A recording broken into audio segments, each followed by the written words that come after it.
Haleluya.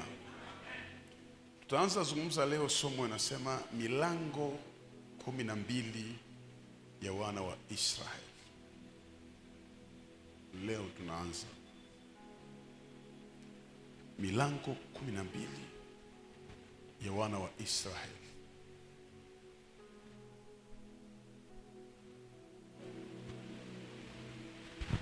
Mlango inamaanisha vitu vitatu vikubwa. Cha kwanza ni mahali pa kuingilia na mahali pa kutokea. Asante Roho Mtakatifu. Mahali pa kuingilia tena mahali pa kutokea.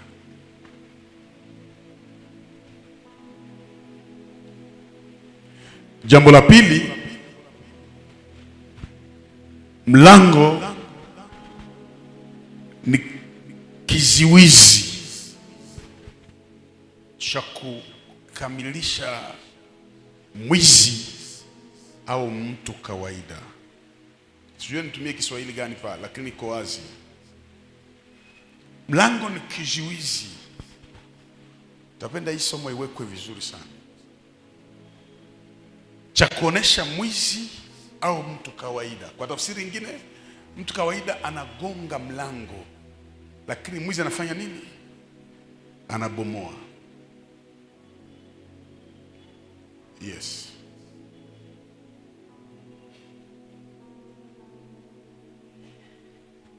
Lakini ile ya kwanza usisahau kwamba nafasi ya kuingilia mlango, nafasi ya kutokea. La pili ni kiziwizi kinachotuonesha mwizi au mtu kawaida.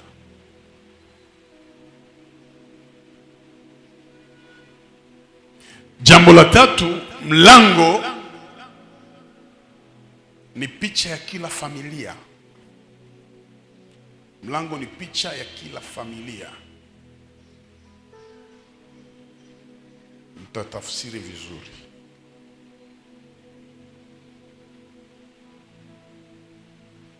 Kuna mtu mlango, mtu mlango. Kuna safari mlango. Kuna uhusiano mlango. Kuna maombi mlango.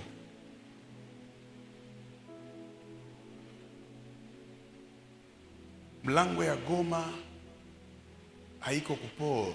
Mlango ya Goma haiko aeroport. Mlango ya Goma iko katika ulimwengu wa kiroho. Paulo anawaambia wa Korinto, hata watu wa Makedonia, anasema nina haja ya kuja kwenu, lakini milango bado haijafunguka. Milango kimwili ilikuwa wazi, lakini kiroho ilikuwa haijafunguka. Mlango wa ndoa haiko urembo wa sura. Haiko urembo wa sura. Chochote tunaweza kukifanya. Hatuwezi kufanikiwa na kutoboa kama milango imefungwa. Hatuwezi. Wewe uko ndani ya nyumba, na hapo wanasema huyu haolewi, hajengi, haokoki, haombi. Uko ndani ya chumba, milango inafungwa. Sasa unajipodoa, unajimenya ngozi, inafungwa milango, hutaonekana.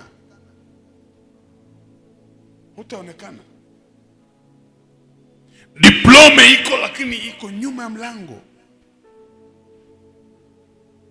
Tala iko, kila kitu kiko, lakini inafungwa mlango, uko nyuma ya mlango. Na hii watu wengi wanalia sana.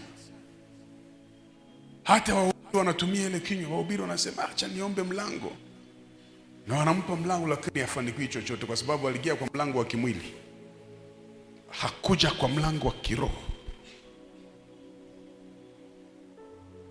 Naona watu wengi hata kanisani mnaomba nao mnafunga, lakini ukimwona unasema huyu iko kwa mlango mbaya. Vyote tunavyoviishi ni makonsekansi, ni matokeo, lakini shida imeanzia kwa mlango. Mwenye anakutegea kwa mlango wa nyumba atakukamata tu, kwa sababu uitike ukatae, utarudi kwa mlango. Watu wengine wakija kanisani raha, anajazwa na ruka na furahi, akirudi tu kwa mlango wa nyumba uchungu inaanza.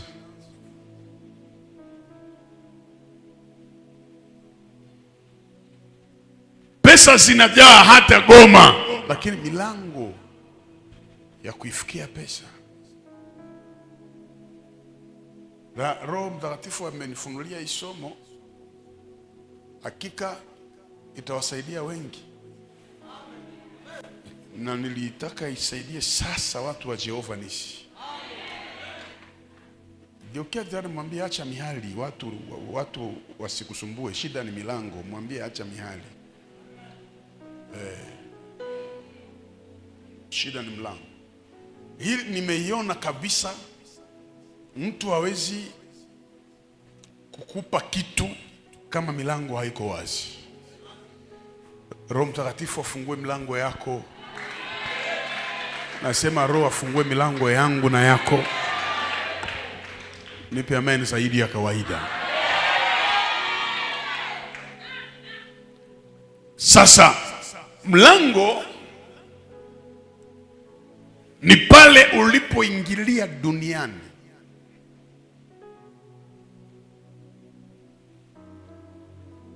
Pazuri sana. Ni ile shimo uliotoka ndani ili uje duniani. Ulitoka ndani ya shimo fulani na utarudia tena ndani ya shimo. Na ile shimo uliotoka ndani, kuna watu walifanya yote. Mama yako wakuzae walikuwa pale, kwa sababu hawezi toka mwa ile shimo mwenyewe. Kuna watu walikokota. Lakini pia siku ya ukurudisha mshimu hutaenda mwenyewe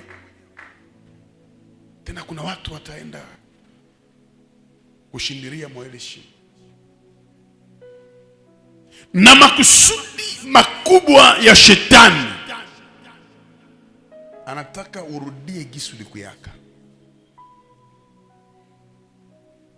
Ile term inasikilika vizuri.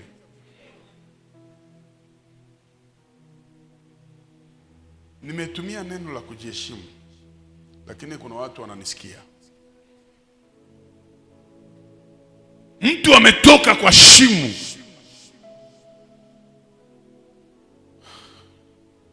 na atarudi kwa shimo. Sitaki kufungua vingi hapa, nisieleweke vibaya, lakini ndio hivyo. Mlango ni ile familia ulizaliwa ndani. Baba, mama, ukoo wako, ile familia uliozaliwa ndani, ukaja duniani, ndio mlango. Hivi vyote unavyoviishi, unakuwa maproblemu na watu, kusambasamba, maisha ya umaskini, utasa, kutokuoa, kutokuolewa, haiko shida. Shida iko kumlango. Si tunabaki tu kulaumu watu. Fulani ndio maana. Fulani alinisema. Fulani sitamsalimiaka. Fulani hapanake. Fulani hapana. Bwana ameniambia shida iko kwa nini? Kwa mlango. Na hii haiheshimu cheo, haiheshimu kabisa. Joko kwa mchungaji ni kazi nguvu sana. Unaweza kufa paske milango ni za mingi. Tunaelewana vizuri? Kuna mtu mlango. familia mlango. Babu zetu, wazazi wetu walipofanya mambo mabaya, ilisubiri watoto kumlango. Mtoto ni innocent. Lakini sasa unatoka mwa ile tumbu, mabaya inakusubiri wapi? Yakobo alikuwa na kabila 12. Na mkisoma Biblia mtaisoma tu. Walikuwa wanajenga Israeli, wanaweka kuta. Na hii kuta walikuwa wanatia milango ngapi? 12. Kila tribi ilikuwa inapitia mlango yake. Na hapa kwa mimi nasoma ni tribi ya kwanza ambayo tutafungua, ni tribi ya Juda. Andika pale mlango wa Yuda. Mlango wa Yuda vizuri, ili kwamba usisahau unapokuwa nyumbani. Utawasoma wote. Alafu sasa mtamaliza kuandika ba Yuda, ba Isaka, ba Zabulon, utaandika na wewe jina yako pale. Pale chini mlango wa Wabi. Kila mtu atapata yake. Maana ya Yuda, action de grâce. Kutoa neema, kurendre grâce. Yuda haiko jina ya mubaya. Mlango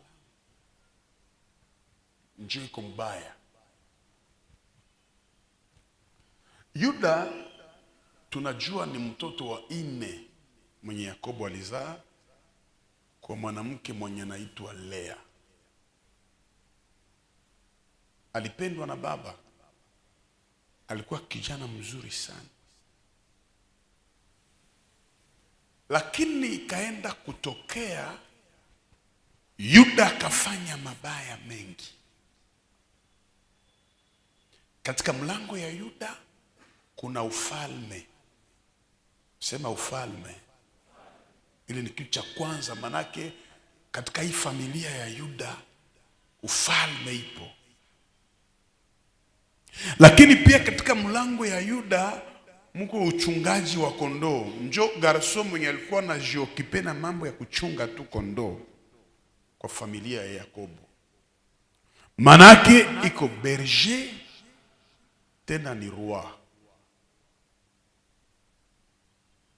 Ule Yuda tume mnasikiaka mbiblia wa Ancien Testament, ndio mniko nasema mlango yake mko neno kusifiwa.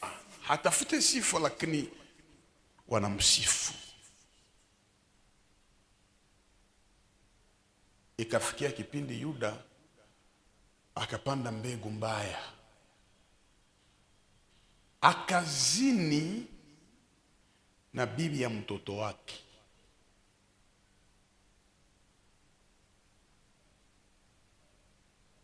Akazini na bibi ya mtoto wake. Huyu alikuwa anaitwa Tamari, na wakazala naye. Ile haiko hata inceste. Inceste ni buzinifu ya ndugu na ndugu. Mtu kuzini na bibi ya mtoto yake, Israeli waliita machukizo kwa Bwana. Akapanda ile mbegu hajui. Ikaonekana katika tafsiri za Biblia Yuda ndiye alifanya shauri ya kuuzisha Yusufu. Wanasema alikuwa anapenda makuta sana Yuda. Wao walikuwa wanamuita mwizi. Unajua kupenda kenye hauna ni wizi. Yuda ndio alisemaka msiue ugarso. Tunaweza mkula amo franga. Na akapana bule akasema tutasema iki na iki na iki na iki, na tunachinja ingine mbuzi tunaipeleka bitakamata vieni yuma. Inaonekana kumlango ya Yuda Kuko kwanza buzinifu, kisha kunakuwa nini? Pwizi. Na hesabu ni za mingi mkichwa ya Yuda. Mungu ni mwema, mkaanza zaliwa watoto mwa hii familia. Abajue kilifanyikaka, abajue na abahangaike chochote. Lakini mnakumbuka mkisoma kile kitabu cha Yoshua sura yake 7, mji wa Yeriko ulikuwa umelainiwa. Wakasema msikamate chochote, msipime kuiba. Garso moya wanamuita Akan kafika mufron, akaona maiti, kisha akaona nguo ya bei kali bazerish, akaona oro, akasema moro oro haiwezi lainiwa, na hii nguo nayo haiwezi lainiwa. Akaiba vile vitu. Biblia inasema wakati unaweza fanya kura kutafuta mwenye aliiba, akatia mkono juu, lakini mwandishi anasema ule ni mwana wa Yuda, ni wa mlango ya Yuda, ni wa tribi ya Yuda. Ile roho ya bwizi ikamkamata. Kuna mtu anazaliwa mwa ile tribi ya Yuda anaitwa Daudi. Hakukuwa kuhani, hakukuwa pastere. Daudi alikuwa tu mfalme, kisha mnayua rebel mbele, alikuwa na uchungaji. Siku moja anasikia njala, anaenda iba mikate ya meza ya Bwana. Niambie mtu anafikia mnivo ya vile kwenda kuiba Mungu?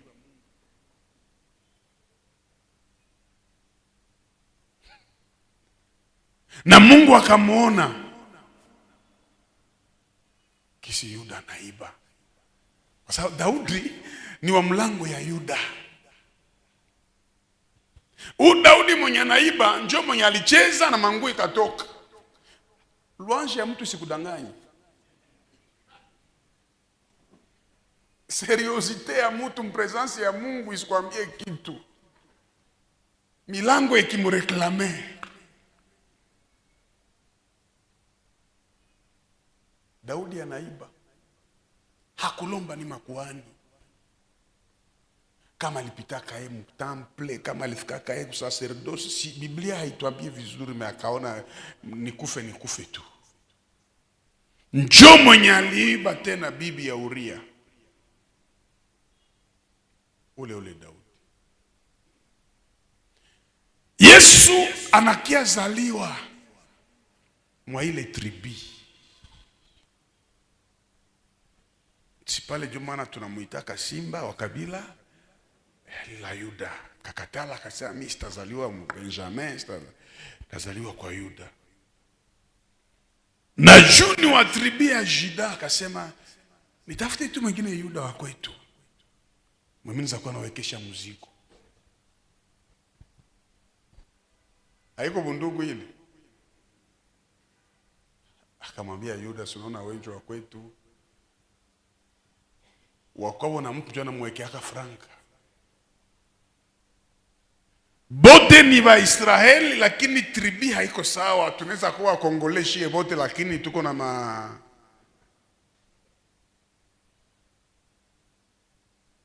Yuda hakukuwa mwizi. Ugarso Yuda hakukuwa mwizi hata. Pasikuwa na kudanganya. Mwenye alimwandika tu vile ni Yohana, lakini Yuda alikuwa garso mwaminifu. Hakukuwa hata perte siku moja. Hakuna hata muhistoria ya Yuda ke siku alinda fasi fulani kuhubiri, franga zikaingia akazitosha. Alikuwa mwaminifu. Mesa milango ilimuota amo. Akauzisha bosi. Yeye akasema tu entreprise yombe. So omata mtu mwanaweza iba vitu. Mtu mnambia mtu ende usishe source. Mkila entreprise, mkila vision mko source. Kuko mtu mukiguso na yu asiguse ule mtu. Mimi nagusa batu yote. Unaona karama ya Yuda? Hapa kuna maelfu ya watu, mamilioni nategemea Yesu Kristo. Hakuna hata malari za chini chini. Yuda hapana. Yuda projet yake ni kuuzisha source. Manake bishie pale. Na huko watu ya akili ya vile hata makanisa bo biharibike biombe bishie pale. Hana kia kupoteza. Nafikiri mitume walikimbiaka bure kuona Yuda njo mwanakuya. Njo mwenye Yesu alikuwa wakwetu wanaongea lugha yao. Omulumu wajiru anoa. Njo mwanachomoka kikundi ya watu wanabudu. Yosa Petro akambia Mathayo kama wako wanamfanya na Yohana wa. Unjo alikuwa anajipigia kifua. Yuda mpaka na franga kamwekesha. Baende bazikulie kule. Wanafunzi yote wakakimbia sofu Yuda. Yuda kukimbiaka unaona iko mwele grupe deja. Sasa wana Yesu wanakonfirme njoo la sasa njoo. Ule Yuda ule tu aliende kala fasi moja sasa zamiri zinaanza rudia. Asa hapana, mimi hapana ndugu yangu hapana, hivi haviwezi kuwa hapana kabisa. Mkamate franga yenu. Mpaka akajitundika. Yesu haiko mwizi. Yesu haiko msharati. Yesu haiko mlozi, ni Mungu. Meju ya milango ya mwizi, siku watamtundika, atatundikiwa na bamwizi. Ju bamkonfondre kama njo hawa. Unaona kisi unakufa mbenya ujue. Hauko kisi watu wanasemaka milango yenu. Jokevo waze mwambie vieni mwalimu. Kuitika yenu njo nguvu. Pourquoi basi tundike Yesu yepeke? Pourquoi basi muwe yepeke? Bana mtilia ba milango yabo. Mwizi mwa ku droite, mwingine ku gauche. Kama unakuta pala sasa ba mwizi. Donc Yesu anakuwa nani? Unaona milango kufo. Palisa kuvalisha jina yenye haiko yako me. Unaitafuta muwe haiko me ukiangalia kwa milango kule.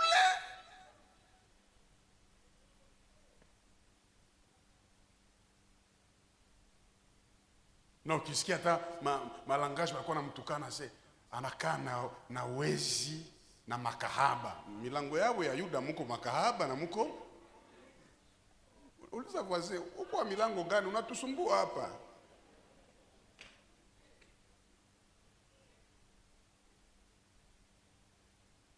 Muko mkanisa mnaomba. Mtu ageukake, mtu abadilikake, mtu ashukake, unashuhuliza huyu alitokaka wapi? Kule. Na mkiangalia milango yote ilifuata hata Yesu. Yuda ni mchungaji wa kondoo. Yesu ndiye anasema iko nani? Katika jamaa ya Yuda mlikuwa wafalme. Yesu ni mfalme wa nani? Daudi naye ni mchungaji wa nini? Ni vitu ya mamilango hivi yuko nafuatana hivi.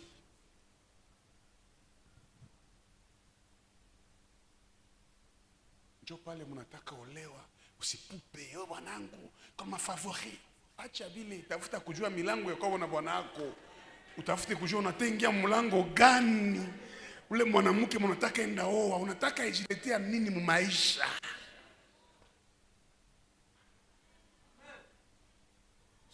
Nia moyo wake tu, ulishapata vraiment ma favori. Unayako unatengia. Ambia voisin vérifier milango mzuri, angalia. Angalia vizuri. Muda wangu naisha, tusimame.